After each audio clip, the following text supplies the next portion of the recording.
from Day by Day in Our World, and I thought I would do a quick video. I have this product. It was made by the company Mira. They no longer make an electric frother, milk frother like this, but there are several that operate very much the same way.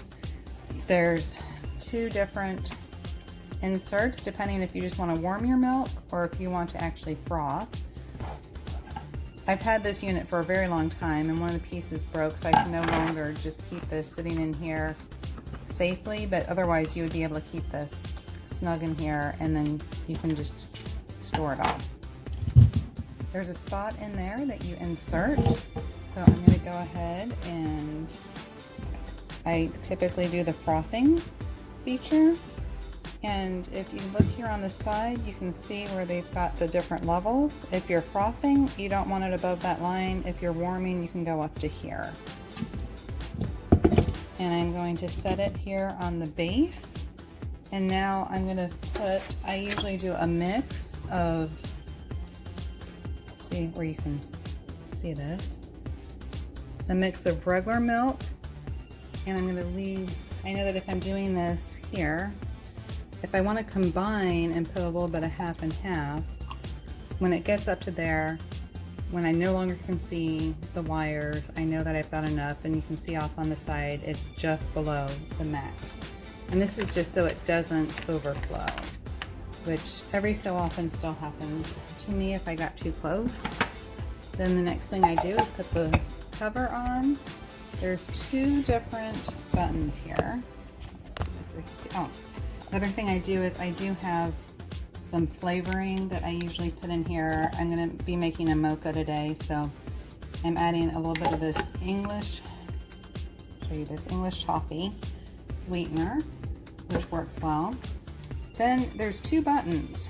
The top one here is going to warm while it is aerating. The bottom one would just spin and try to aerate your milk, but it's not going to raise the temperature.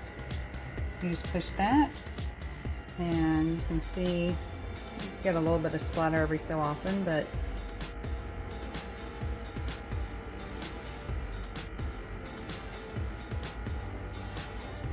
not too loud. And in the meantime, I'm getting my espresso using my AeroPress ready. So we'll put this here. And I'm just going to be plunging.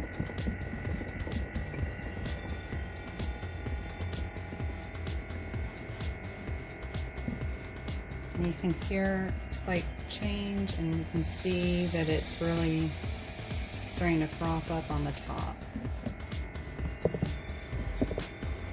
And I have found that the blend of milks is my favorite. Get a little bit more creaminess on that splash of half and half, and this is my one. So that was maybe about a minute and a half. It's done. Here's the top with the froth. And then all I'm going to do is take this and pour.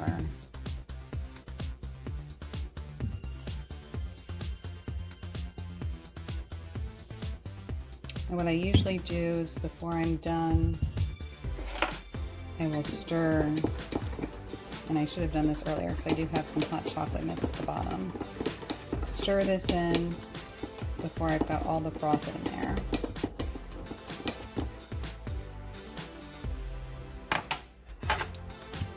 And then I can pour the rest of this on top. You don't want to let this sit too long after you've done it, so that's why I usually start to get everything else ready prior, or else your froth is going to go down. So that's how easy it is to use an electric milk frother like this one that I had received several years back, and you end up with this nice coffee house style beverage.